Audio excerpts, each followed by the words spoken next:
And we're live. So, hi, Krista. Good morning. Happy to be here.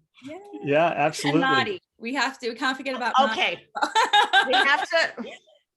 have to account for the English bulldog, Marty. Oh, I'm obsessed. He's my sidekick, apparently. So Yes. cute. And we have Daniel joining us. Hi, Daniel. Nice to see you again. Here he is. And Always so, I think Krista, you had to show Daniel your partner there. All right, my partner in crime. This is Marty. We've had him for 3 days. He will be 12 weeks on Friday. He's internally really happy to be here. I know he doesn't look like it externally, but he's excited to be here too. Yeah. Hey, this is Shara. I'm surprised that he's so big for a puppy. That's Yeah. Oh, yeah. Oh, Well, that- dad is 80 pounds, so we're gonna see. Whoa. big boy. Yeah. Yeah. Well- Right now he's sleeping with us. We'll see how that goes in a couple of months. Is he That's why you're going out every hour. Now it makes sense. Yeah. Yeah. is he barking all the time? Is he making a lot of noise or what? Hardly at all.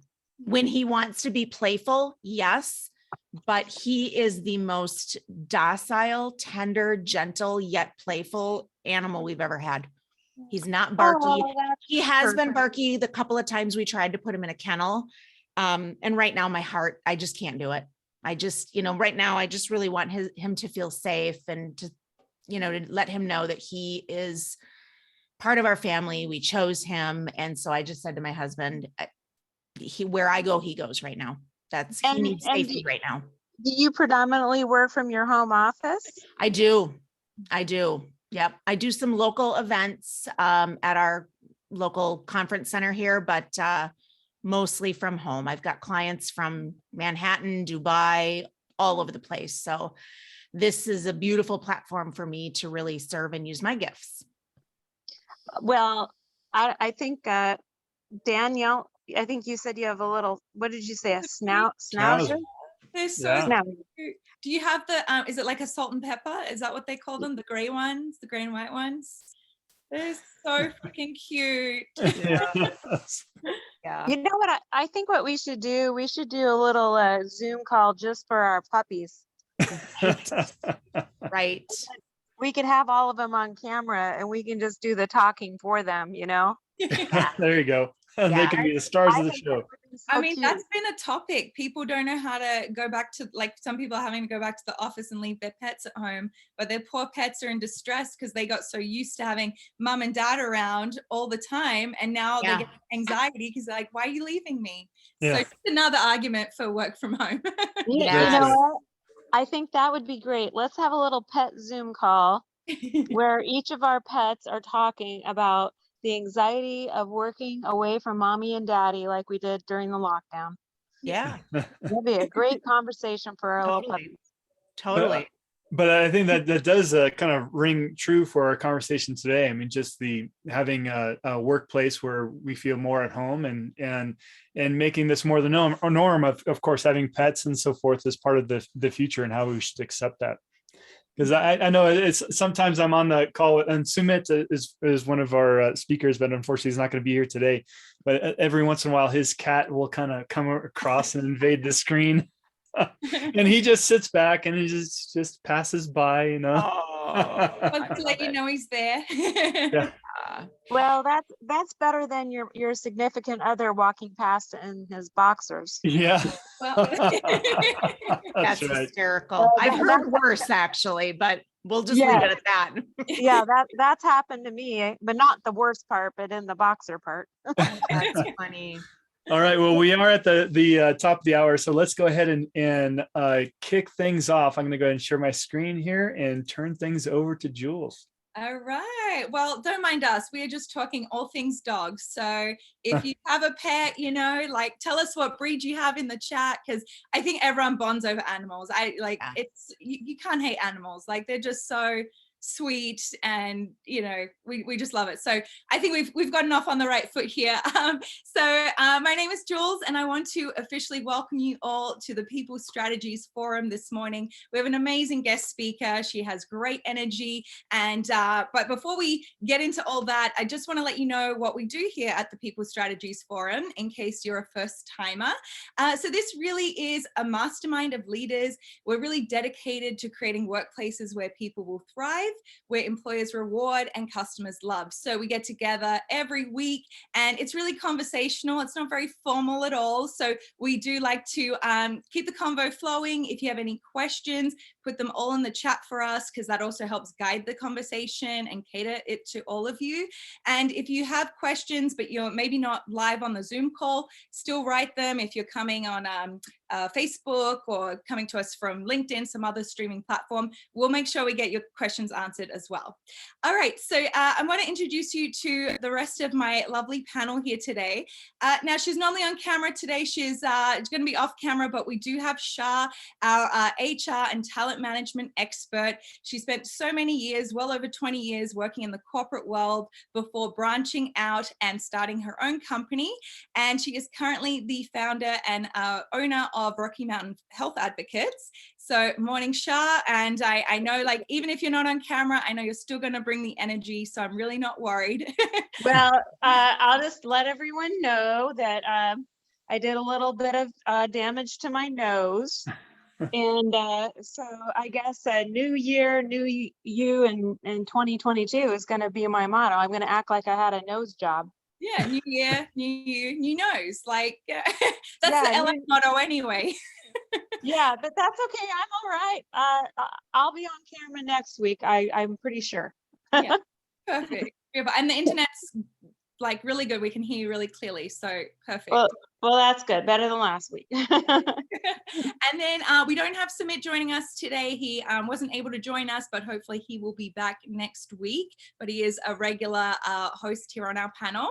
And then we have Sam, who is the founder and CEO of Comp Team.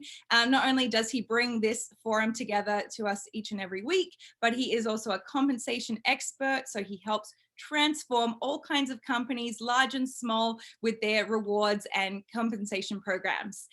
So now I'm going to introduce our guest speaker. I know she's been on the forum before in the past, and we are so excited to have her back. She is full of energy. She's really fun. She has the cutest bulldog in the world. So it is my pleasure to introduce Krista Resnick. So she is the CEO of Krista Resnick Coaching, and she is a master certified coach. She helps women build confidence from the inside out.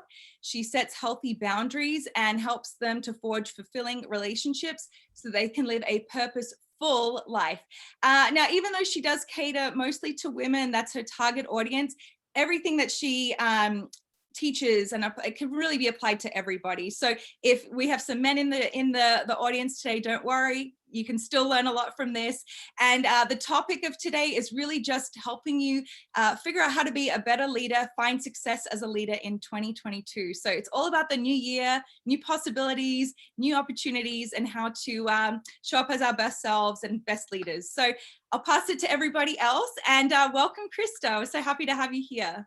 I'm thrilled, really, truly thrilled to be here. What a awesome opportunity. Thank you. Yeah, so it's a big topic. I mean, as far as getting ready for 2022, right? So there's so much has happened over the past year and a half and so forth. I mean, the huge change, and talking about change, I mean, it's just like Shar moving, going to a new location in Mexico. And I know, Shar, you've been down there before, but we were talking about this before. I mean, Shar stumbled and hurt herself down in Mexico. And as Americans, we're so used to the architectural style or in the buildings of how we build in the US, because the stairs have to be, they're regulated to be a certain height, and the curbs are certain heights and so forth like that. And then they go to a new environment and things are a little different. The step sizes are a little taller, or maybe not as tall, and the curves are a little taller and so forth. Yeah. And so, and around here in Puerto Vallarta, the curbs are about 2 feet high. because there's so much flooding. Oh, Also, wow. I'm a bit accident prone and I always try to wear cute shoes. Well, that's stupid. And yeah, I could probably give you guys all kinds of funny stories, including crocodile stories and Oh, my. how to walk on cobblestone streets and hurting yourself. Yeah, Hopefully I'll be I imagine cobblestone streets and high heels has got to be quite a challenge. Yeah. Well, you know what, Krista, I definitely need a new you, and I'm pretty positive and excited to learn what you have to say, because right now I could really use that, and also be a little safer around here. Yes. Invest in some good bubble wrap before you go out on the streets. Just bubble wrap yourself up. There you Yeah, go. get those big massive tennis shoes that you're not tripping all over yourself and acting like Yes. an American fool. Yeah. Right. Right. Oh, funny. And so, Krista, tell me a little bit about how you're helping your executives and your leaders prepare for this change. I would say, I love that question. We're all, a little bit different, because as humans, we all have different needs. And I think the greatest gift we can give to ourselves when it comes to change, when it comes to fulfilling our potential, living our purpose, pivoting, anything, is really doing your own work, embodying, not just, reading a book, throwing it on the table and going off, and 2 weeks later, what did I even read? It's really embodying whatever you feel pulled to, and implementing something in your own life to break some of the habitual patterns that we all have been conditioned to. Mine in particular, one of the things you wrote in my bio is that I help women, and some men too, set healthy boundaries. Well, I'm a master in that, because I had none at one point in my life. And I had none at one point in my life because I was a massive people pleaser, because that was how I felt validated in the world. That's how I felt seen. That's how I felt it's what I thought I needed to be in order to sort of receive that validation that I was looking for. And so how that really played out in my life was saying yes to all these things that I did not want to do. And so I was exhausted. I was grumpy. I was irritable. I would lash out at, my partner or my kids or friends or whomever. And it wasn't until I really started looking at where that pattern developed and how I could go about healing that pattern and embodying some of the principles that I now work with my clients, that I was able to break it and really start to say yes to why I'm here on the planet and what it is that I am called to do and who I am called to serve. So important there. So yeah, there's a lot. I mean, there's a lot of things there we can unpack. But one of the biggest things that when you were talking about the change and creating boundaries is when people are in this new environment and they're working at home. I mean, there some people have overworked and they're getting burnt out. They started doing that at the beginning of the pandemic, and then and now it's more of, how do we handle this long term? We need to be more mindful during the flu seasons and so forth. And so how do we keep ourselves or create these barriers to where, or these boundaries to where we know that we're having our health in check, we're having our relationships in check, we're thinking of the people that we're managing and so forth, like that. So there's a lot of those. I think that's a great thing to talk about, creating those boundaries. Yeah. So what's the first step in doing that? So the first step, and this is something relatively new that I'm diving into. I've taught boundaries actually for quite a while, but what I started to notice as I started really leaning into my own clients and then really examining my own life in the past, most of us know when we need to set a boundary. Like we're usually pretty aware. It's not that we don't know, it's that we are so uncomfortable. There's so much internal angst when it comes to setting the boundary that oftentimes we just don't set it. It's like, I can't tell Sam no. How could I possibly tell Sam no? Oh my gosh, Sam would be so upset. He would be so disappointed in me because we're focused on the problem.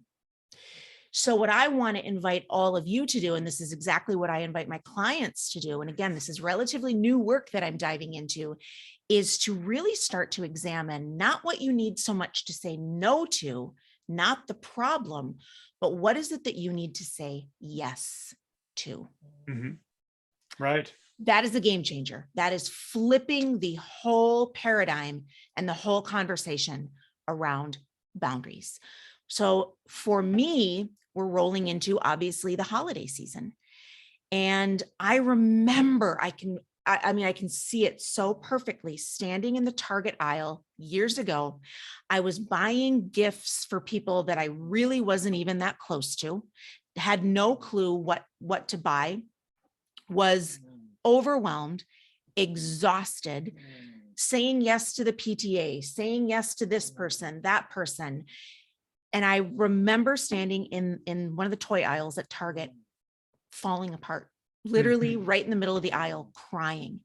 And it was at that moment I said, no more, I can't do this. Who am I trying to be? What am I trying to do here? Is this really the impact and the legacy that I want to leave my children? And is this how I want to live my life? Just this ragged old, tired out, exhausted human being. Yeah. And so from that point on, I started to say, okay, what do I actually want to say yes to around the holiday season? More rest, more solitude, more downtime, more Hallmark movies, more time in front of the fireplace, more time out snowshoeing. And so once we learn how to say yes to what it is we need, the no's become so much easier. So when you get the invitation for the Christmas party that you really don't want to go to because you just simply feel obligated, it starts to become really easy to say no to that invitation because you're saying yes to what it is that you need. Mm-hmm. This is a game changer. Yeah, Total so game powerful. changer. Just flipping that around, and so determining your priorities is the top part of that. I mean, and there's priorities in so many different categories, right? So Yeah. I mean, there's work, there's family, there's your personal health, and so how do we boil that down? Oh gosh, that is a big question. There's a couple of ways. I'm kind of one of those coaches that I don't.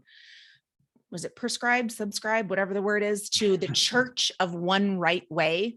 Yeah. I did for a lot of years. I had a very rigid personality type. There's lots of different ways to heal these patterns. There's lots of different things that work for lots of different people because we're all created a little bit different. So you could Google something as simple as the wheel of life and start to look at all of those different components of your life: work, fun and enjoyment, relationships, finances, and sort of figure out, okay, where do I want to start? What's really top priority for me? For me, one of my top values is growth. Well, my 3 top values are growth, freedom, and connection. So those are easy yeses for me. Connection to myself, that's always going to be number 1. Connection to my children, connection to my husband. Those are hard yeses for me. Freedom for me means being able to really be authentically me. So it's an automatic hard, fast no if you are somebody in my life who doesn't provide a certain environment of safety for me, who I feel might be judging me, dismissing me, criticizing me. it's a hard no, because freedom again means me being able to just be my authentic self, speak my truth, just show up as myself and not edit and minimize myself because maybe it's going to make you uncomfortable. When I'm not living that core value of freedom, growth, and connection, I feel stifled. I start to step into my patterns of people pleasing and a little bit of approval seeking. And so keeping those three values in mind, that is what drives me. Those are the things that I say yes to. So it's really, I mean, and there's tons of things you can Google values, you know, on the internet, on the Google machine, as I like to say, and find all sorts of different values lists. Just sit with those and really see which ones you're drawn to. Where are you spending a lot of your time? Relationships are everything to me. I mean, that was how I really figured out one of my top values was connection. I was helping people. I was helping a lot of women build their businesses for a couple of years.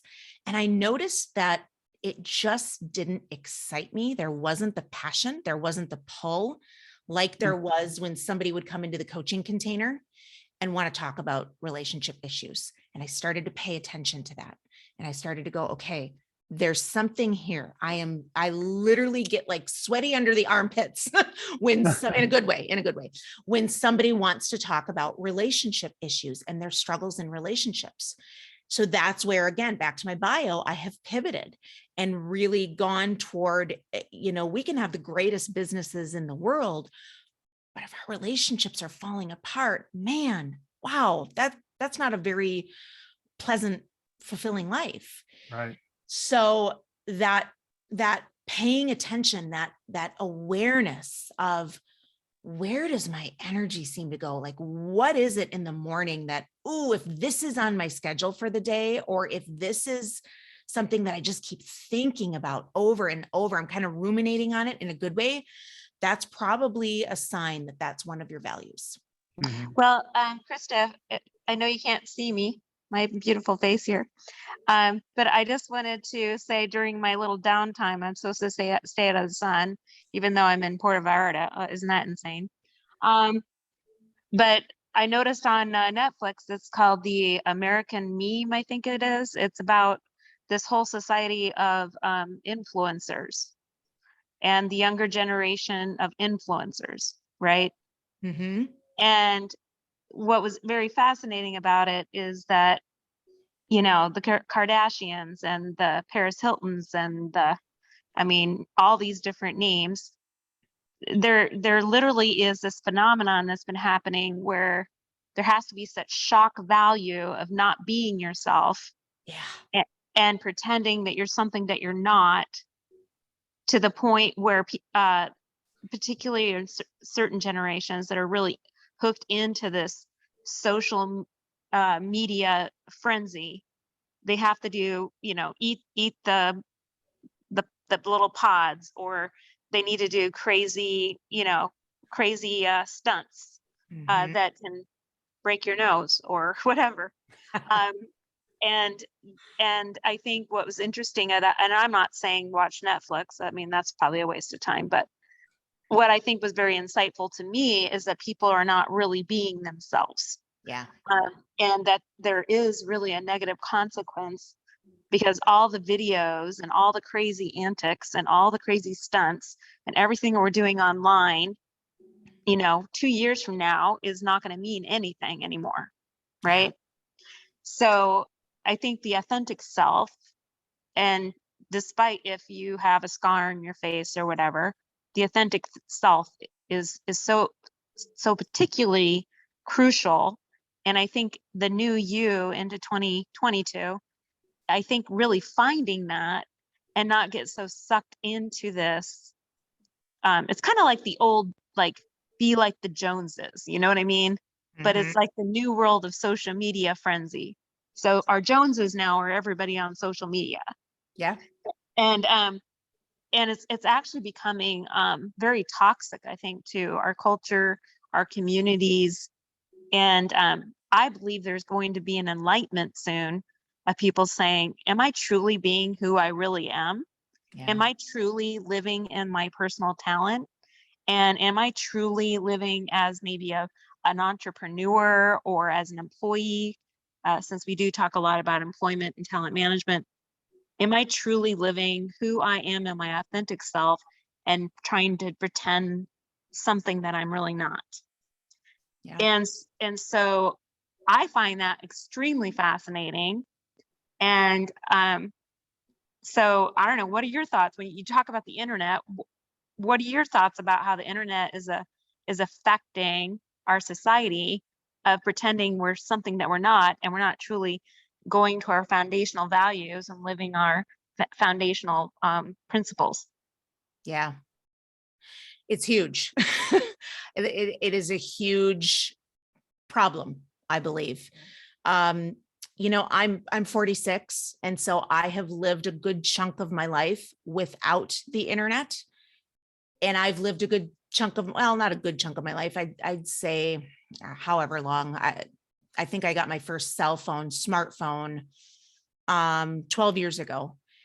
And I know how it feels, Shar, when I spend too much time on the internet, scrolling, looking. Now all of a sudden we're comparing, and then, a couple hours later, we feel awful about our lives. And the next generation behind us, they've just been immersed in this culture, so they don't know the difference. They didn't have that contrast that maybe you and I and Sam, Jules, I'm not sure, about you. An old millennial, so I'm like, okay.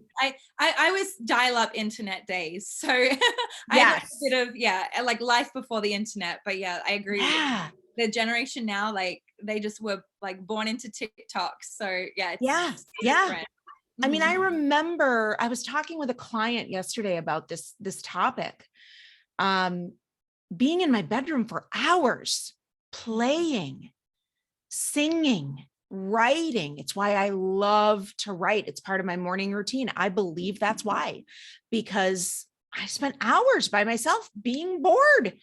And when I went home on a Friday night and didn't get invited to the birthday party, I felt pretty horrible. Of course, nobody wants to be left out, but home was a pretty safe place. And, I'd get up on Saturday morning and I'd watch the cartoons and I'd do whatever. And, by Monday morning, you kind of forgot about it. Kids today, they cannot get away from it. They cannot get away from it. I don't know that we're fully aware of the effects that we're going to see. I say it comes back to social media is a tool, just like a lot of different things. How are you using it? How is your relationship with social media? How's your relationship with alcohol? How's your relationship with, whatever? We could pull any topic. Start doing those self check-ins. How's my relationship with social media? What am I looking for? How do I feel when I walk away from social media? Start to give yourself space and quiet to really see what comes up. So many people, a lot of the clients that I work with, use social media as a way to numb. A big feeling comes up. A client, I'm thinking of a client that I have in particular that has a small business. She had somebody, a pretty big client of hers, say that they weren't going to renew their contract. And immediately she runs to social media, Netflix for hours and just numb. Now I love Netflix. I think it's great. Right now I'm watching The Maid. It's phenomenal. But there's a difference between utilizing something like that for pleasure and utilizing something like that to just numb and escape from something that you're trying to avoid. Did that answer your question, Shar? Sort of, in a roundabout way, maybe. Yeah, I think right now, we're just in this, as we're in a period where we need to think more about the human lives around us. It's a period of humanism where, we need to realize our employees are going through these stressful times. They're going through a metamorphosis and change. A lot of them have throughout this year, the big theme has been, hey, what do I want to do with the rest of my life? I mean, do I want to do it in the same job that I've been at, or do I want to reinvent myself, try a different industry? I just had into that, just a quick story. I just have this colleague that she's just brilliant, and she works in the financial industry, and she's looking for a change in job. You know, she's like, I don't want to be in this industry anymore. You know, it's like, I want to find something new. And I thought this one might have been something just fleeting. And, you know, a couple months later, this great opportunity came up, and I called her up and I say, hey, I know you're looking for a new position, but this is in the financial industry. And she goes, no, don't want to hear it. You know, it's like, I want something new, something fresh. I am done with what I've done in the past, you know, and the type of people that I've been around, and she's just been looking for something brand new. And so I think that that has been the theme of this year is change. Not only the world has changed, but some things in ourselves have changed, and the people that we're working with are also changed. Client behaviors have changed. And so we need to learn how to adapt and move with it. So Well, and I was just going to point out, Sam, notice that she said yes, back to those healthy boundaries again. She said yes to herself. Mm-hmm. That's right. She didn't continue to focus on the problem. She went internally. And that's where we are so focused on external. That's where I'm going to invite you all to turn that around and start to focus internal and ask yourself, what is it that I need to say yes to? What do I want more of in my life? Right. It's a really powerful question. Mm-hmm. Well, I just want to say that my personal story is that I worked in HR for over 25 years in the corporate world. And my epiphany was in 2016 when I was laid off, as many people are. And I realized, you know, I think I want to be an entrepreneur. And I became one. But you're absolutely right. It took creativity, it took imagination, it took intuitiveness, and it took the ability to meet connections like Sam, and meet connections. Sam and I met through networking, and meeting many other connections to build the company that $1 million company that I built. Yeah. But I think what's interesting, back to the internet topic real fast. I was an only child, and when I was a kid, we weren't very wealthy, and because my dad was a forest ranger or something like that, and I literally was building planes out of 2x4s with a hammer and a 2x4, and I had a marigold and rock garden that I built and a chicken coop. And as an only child, I used to have to build these little chicken coop sheds. I didn't have the phones. I didn't have the internets. I didn't have any of that. So fast forward, when I was laid off in 2016, I think that I was able to use that creativity and entertaining myself and not being bored without the internet all the time to be able to recreate myself. I now do career transformation strategy, which I'd love to partner with you about, because I have several clients that I've helped.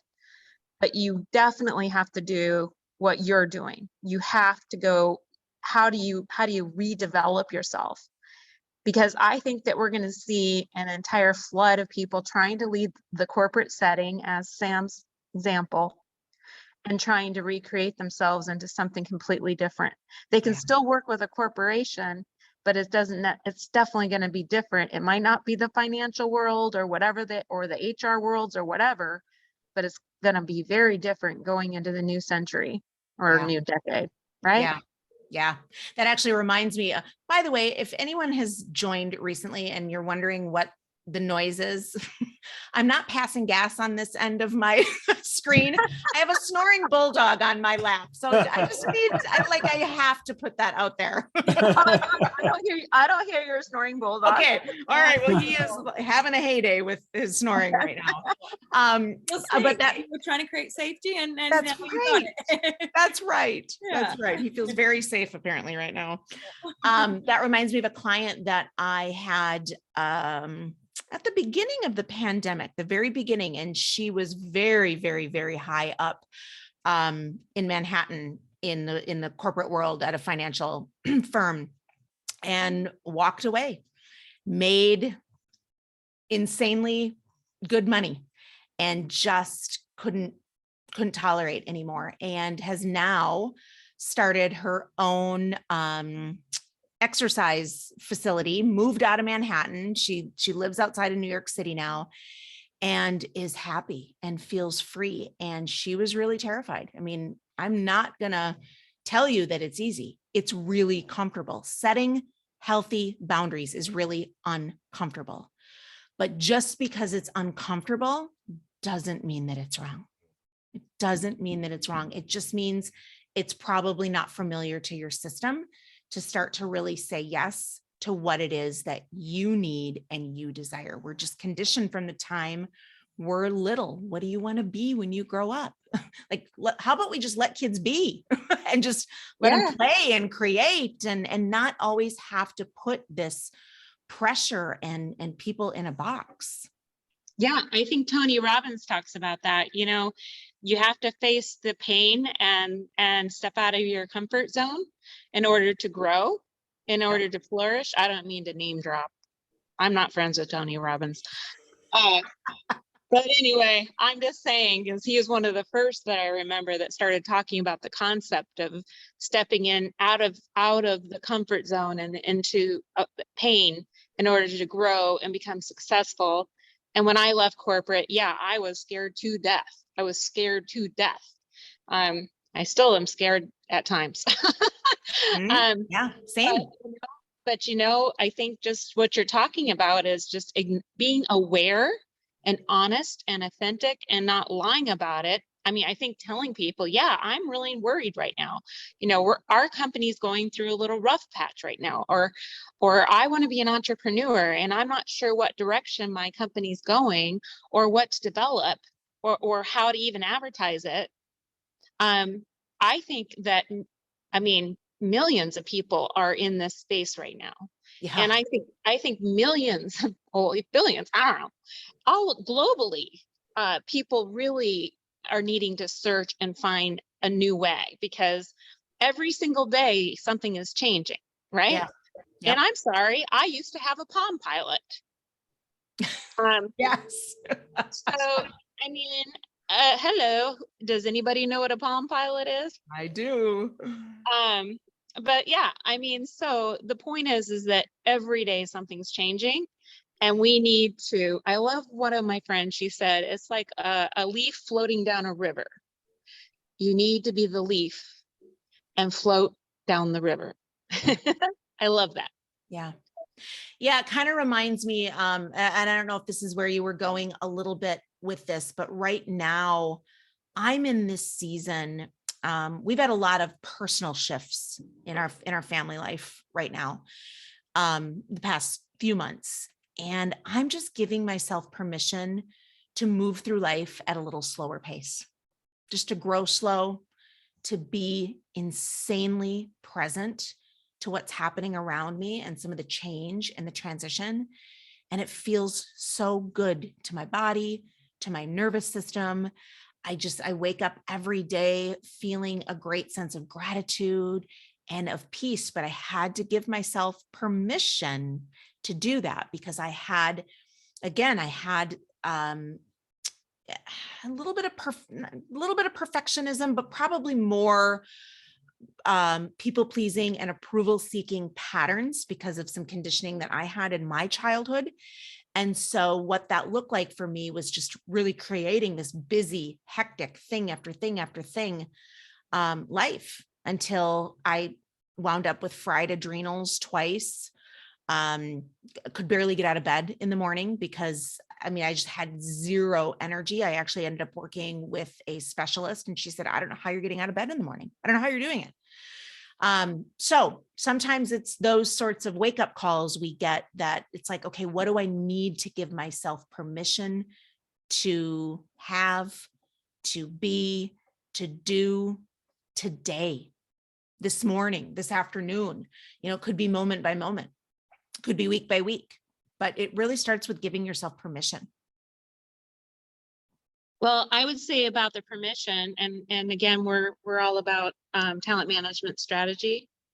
I think also executives and CEOs should, I recommend they really explore this and give the permission to their employees to do exactly what you're talking about. Yeah. To perhaps slow down, Yeah. to perhaps follow your advice and not have everyone on this, you know, on this wheel, this gerbil wheel, where employees are constantly on their phones first thing in the morning, constantly on their phones late at night, constantly responding to the emails. They have zero time for any creativity, any time to really explore how they can bring their talents to the organization, really bring their contributions and their drives and their competencies to really bring success to the organization. I really recommend that executives, CEOs, HR leaders, whoever, CFOs even, really reconsider in their strategic business planning this very concept in their business, and really think about it from an employee development standpoint. You know, I really do, because if not, employees, there's a mass exodus, as you know. Many employees are leaving companies because they're not giving employees that freedom. Yep. And I really think that applies. Oh, it applies, Shar, a billion %. When you are making to me, this is my perspective, but those are just unreasonable demands. We are human beings with so many different needs. And, you know, when we're expected to be on our phones and checking email first thing at night and checking email at 1 o'clock in the morning, you are signing yourself up for an overwhelmed, exhausted, resentful employee who doesn't know or necessarily have the capacity to deal with all of that. And it will start leaking out. Absolutely. It's not if it will leak out, it's when it will leak out. And how it leaks out, that can be totally different. Well, you know, it could be a lot of yeah, well, it leaks out in many ways. You know, employee disengagement and employee resentment and employee theft and theft of company time. I mean, and political bureaucracy. There's so many things that happen. Also, as we all HR people know, that most employees decide to leave 6 months prior to when they actually leave. Yeah. Right. So that behavior starts. I mean, we've had past conversations about stay interviews. I would love to see what your material that you're talking about be part of a stay interview. The questions that you're saying and the points that you're saying would be a beautiful conversation, a very positive psychology conversation, which is a lot different than a typical performance evaluation that all talks about negativity and why did you not achieve your outcomes and why am I only going to give you a 2% increase this year. I think conversations like what you're talking about would be a great conversation for a leader throughout the year. Yeah, I think we have to, what's really coming up for me is I think we have to go deeper. We have to go deeper. You know, the people at the top are looking at the results and the strategies, but we have to understand that these employees have needs that oftentimes are going unmet. And when we have unmet needs, again, we go right back to burnout, stress, exhaustion, anger, frustration, irritation. We could be here all day naming all of the things, right? Fear. Yeah. Absolutely. Mm-hmm. Mm-hmm. Yeah. Yep. Then you've got a lot of conflict and drama happening in the office. I've seen that because you're just, you don't know how to deal. You haven't been equipped necessarily with the tools. So, I'm not always certain whose responsibility that is to do the deeper work. If it's the role of leadership top down, if it's the individual to get the support.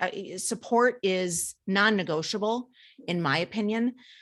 I will always have a coach, a therapist, some sort of healer that I am working with to support me in what I want and the direction that I want to go. And that's on me because, I'm me. I'm my CEO. Yeah. That's on me. And go ahead. Krista, even the president, I'm not getting political, but even the president has a coach. Right. Every top athlete has a coach. Mm-hmm. There's nobody out there that doesn't need a coach. I believe that. Yeah, I believe that. Yeah, because we all have blind spots. My husband and I, we had a little, what's the word I want to use? Dialogue. That sounds so gentle, but a little dialogue the other morning. Very eloquently said. Yeah. Right. And he's like, well, here's how it happened. And I'm like, no, here's how it happened. And we both entered into this conversation with, I am right. No, I am right. We all have blind spots. Every one of us, myself included, and I am immersed in this work. It's why I work with, somebody that can help me with those. Yeah, when things are even emotional, like you were mentioning, I mean, we even get more blinded, right? We put on those blinders, and we're looking so narrow because of that amygdala. We're not accepting other outside feedback, and so it's great to have that other mind there to bring things in perspective. Yeah. Yeah. I mean, even, yesterday. So right now, currently, I'm actually working with a therapist. Again, 46 years old. I've never worked with a therapist in my life. And I thought, well, why haven't I? What's my holdback with that? And so I found somebody, we meet on Zoom, and he's fantastic. And we're doing all this beautiful, deep work. I'm having so much fun with it. But yesterday we worked on something as simple as, and might sound funny to some of you, but we've got a couple of really strong personalities, we'll say, in the extended family. And as you all know, next week is Thanksgiving. And so my question for him was, okay, I really need to spend our hour together talking about how I'm going to set myself up for success to have peace and calm on my Thanksgiving day. It's been 27 years of me giving my power away to these two dominating personalities. And I don't want to do it anymore. I'm tired. And so we worked on just the simplest things. And by the time we got done with the call, things I had never thought of. I was so excited, and I'm actually looking forward to Thanksgiving Day. That's great. Yeah. Yeah. And I think that this is something that we all need to think about, are those pieces that are going to make us or show up good for whatever that event may be, whether it's, being with your children or your spouse or work or meeting families on holidays. I mean, so this is a time of year where those that are fortunate, of course, that the holidays are a great experience, but it's not always a great experience for a lot of people. Yeah. And so having this type of support and knowing how to face this time in our lives, whether it's positive or it may be a negative experience, is critical, and not just for ourselves, but how we show up for others. Yeah. Well, and I would like to mention, like my family, we canceled the in-person gatherings, again, due to our, epidemic stuff. So we need to be creative in how we're, connecting, as you say, Krista. Mm-hmm. How do you connect without even physically seeing your loved ones and your family members, in an authentic and a true self way? You're asking, how do you connect? Yeah, well, yeah, particularly, I would say our older population is very, very concerned about obviously the health and well-being, including our younger.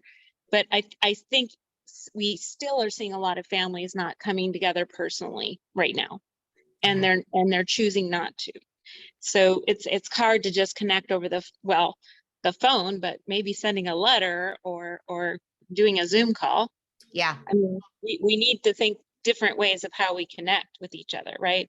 Yeah, Yeah. well, Think about that. Oh, go ahead. well, there's fears, right, Shar? I mean, there's and strong opinions that we're facing right now. I mean, should we wear a mask? Should we not? Are all of you inoculated? Do you have your vaccine? Or you don't? And personal freedoms and so forth. I mean, there's a bunch of things that little landmines that can blow up through the holidays. And so how do we set our mind? What are some tools, Krista, that you typically advise your clients on how to set their mindset to either prepare themselves or to have more of an open mind or accepting of other people's beliefs? I love that question. And we just had it in the chat. So people out there definitely are like having the same experience as you, like maybe the family, there's things going on. So yeah, any strategies I think will be really appreciated in this group. Yeah. So I can share a ton. So we'll just play with this for a couple of minutes, if that's okay. The first thing is, I think, getting ahead of the ball game. So things like making sure, so let's just play with Thanksgiving because that's what's upon us. Getting a good night's sleep, a night to 2 nights before. I put in, again, I'm 46, so I've got some, other things happening in my life. So some weeks are really good sleep. Some weeks are not good sleep, if you know what I mean. And so a couple of weeks ago, I put in, right? I put in a whole week of really, really horrid sleep. And I am a 8, sometimes 9-hour girl. And when I don't get that, I am a miserable human being, absolutely miserable. And I was somewhere and somebody said, how are you doing? And it was somebody that I knew, and I kind of knew I could be a little playful with. They said, how are you doing? And I said, well, right now, actually, I want to stab somebody's eyeballs out of their head because that's how miserable I was. And they laughed, and we had a good laugh about it. But that's how miserable I get. Like nothing is positive. I mean, it's like my prefrontal cortex, all of my rational thought is just gone. So are you getting the rest you need a night to 2 nights before you've got some sort of an event or an activity or have to be, around dominating personalities? What are you eating? What are you putting into your body that and these are simple. And I find that we often want to overlook the simple things because it's like, well, that's too simple. No, give me something harder. No, let's start with the simple things so that we can actually pull these out and use them and not have any stumbling blocks. Let's not complicate it. Let's just go back to the simple basics. What are you putting in your body that might be affecting you and how you show up? Are you getting exercise? Thanksgiving morning, you can bet your bottom dollar, no matter how cold it is, I will be bundled up and I will treat myself to at least a 60-minute walk. That is what I need. That is one of my core human needs, is time in nature and body movement. I will be setting alarms on my phone, at least 2, to excuse myself, go into my bedroom, perhaps lay on my bed, perhaps step outside for a moment and breathe and really just be with myself. I don't know what will happen. Some Thanksgivings are better than others. I may have to spend a couple of minutes calming myself, putting a hand on a heart, because I have so many hearts, on my heart, and a hand on my belly. That's the nurturance canal. So when you put a hand on a heart, hand on your belly, and you just breathe deeply into your hands, that really calms the central nervous system down. It really creates a felt sense of safety in our body. You may have to remind yourself as you're breathing, I am safe. I am enough. If you're dealing with maybe a critical mom, maybe you're dealing with a dismissive father-in-law, maybe you're dealing with drunk Uncle Bob who gets a little too touchy-feely during the holidays. You may have to remind yourself of who you are and that you're actually safe. So those, I will have at least 2 alarms on my phone that day. I probably will enter into a conversation also with my partner and let him know, listen, I'm putting these alarms on my phone. I think this is really important to think about. So when you see me removed from the kitchen for about 10 minutes, you'll know where I am. And he gets it. He's really good and supportive that way, but just to kind of clue him in. Often we forget and we just overlook these little things. Water, lack of water makes me crazy. So often on a morning, like Thanksgiving morning, I just want to get up and I want to drink coffee and I just want to be a little lazy. And no, those aren't the things that necessarily set me up for success. It's, did you move your body? Did you get fresh air? Did you drink your water? So those are just a few simple things. Breathing is direct. I mean, that's the fastest for me, is getting back to the breath. Again, it creates a felt sense of safety in my system. Blankets are also something that create a lot of safety in my body. So when I do remove myself from the kitchen, I will go into my bedroom again and probably have my favorite blanket in there where I can just create that felt sense of safety and calm in my system. So you get to figure out what regulation tools really work well for you. For some people, it's something really cold. Feeling that in your body, bringing you back into your body, because when we're dysregulated, when dismissive father-in-law says something to us, we're gone. We're in fight or flight mode and we're out of there. And that's when we get reactionary and then things go sideways really quick. So something like a cool beverage, for some people, it's a warm beverage. I love chicken bone broth. I mean, these are really like simple, tangible things that you can utilize. But again, the breath, hand on heart. Some people like to put, 2 hands even on their chest. I like hand on heart, hand on belly. And I just breathe deep into those hands, a few rounds. And that usually can calm my system down really quick, and just reminding myself I'm safe, I'm enough, I'm loved, I'm love. So it's okay to speak your truth. Yeah, I really love this. And I think that, oftentimes in the employment sense, we try to not cross the boundaries of getting too personal with our employees. But I think that those simple steps and making those recommendations, I mean, that's not crossing any boundaries. It's not getting too personal. It's ways of saying, take care. Oh. Lost you, Shar.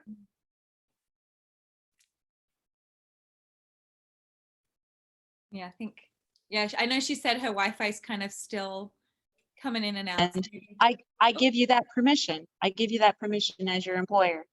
Yeah. And I think, and often employers don't do that. They don't think about those recommendations to help their employees. They just say, call the EAP program. Yeah. So these are beautiful. I mean, ways of helping people learn how to cope through stressful periods. Yeah.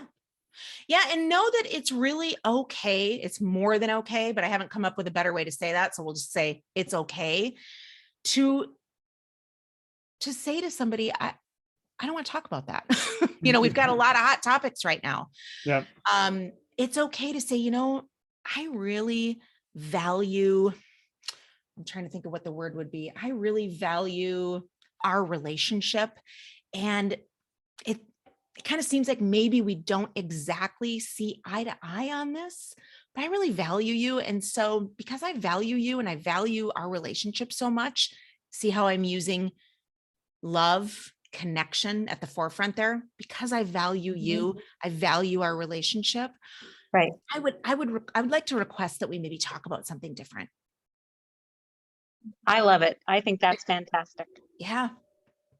Yeah. Well, it's okay to speak your needs. Yeah, for sure. Well, such powerful advice. Thank you, Krista. Oh, you're welcome. I know we are coming towards the top of the hour here. So I just want to, if we have any final questions, I mean, make sure you bring those in here. But as we're waiting, is there if one of our listeners want to learn more strategies and so forth, Krista, how can they get a hold of you? Yeah, so I'm on all the social media platforms. You can find me on Facebook, Instagram, LinkedIn. You can also find me at my website, www.kristaresnick.com. I've got a whole list of different resources in my profile, in my bio, specifically on Instagram. I love Instagram. It's a little bit more quiet place for me. Yeah. So that would be a beautiful way to connect with me. Feel free to DM me. I love supporting and connecting and answering any questions that I can. And just, final thoughts, not that you're asking me, Sam, but I'll share them anyway. How we do anything is how we do everything, truly. Yeah. So when you start to use your voice with dismissive mother-in-law, or maybe with, drunk Uncle Bob, we start to use our voices in the workplace to the demeaning CEO or the colleague that is just constantly negative and griping about something. I used to hate, and I won't say I used to hate that quote. I don't know that when I first heard it years ago, I really understood it. How we do anything is how we do everything. What does that mean? No, that's not true. And I started to watch then the patterns showing up in my own life where I would kind of not follow through on something in my work life. And pretty soon I started to notice, well, that's interesting. You're not following through in your health and fitness either. I don't want to say you dropped the ball, because there are times we need to just give ourselves permission to rest. But I started to notice patterns. So how we do anything is how we do everything. So kind of a while ago, Sam, you asked me, where do you get started? It doesn't matter. Just start somewhere, whether it's drunk Uncle Bob or critical CEO. Just start somewhere. Start saying yes to yourself. What is it that you need? What do you want more of in your life? Is it using your voice for your truth? Is it more peace? Is it more order? Is it more harmony? Is it more rest? Is it more physical exercise? What is it that you want to allow more of in your life? And start there. Great.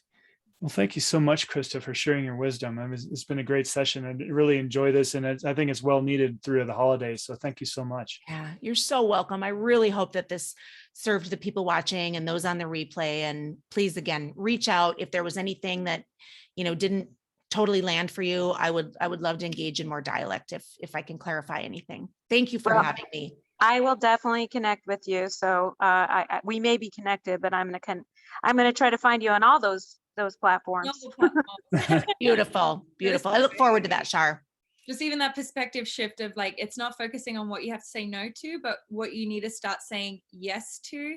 Because I was like, that's my session. That's what I got out of it most. Because same thing, I'm learning boundaries.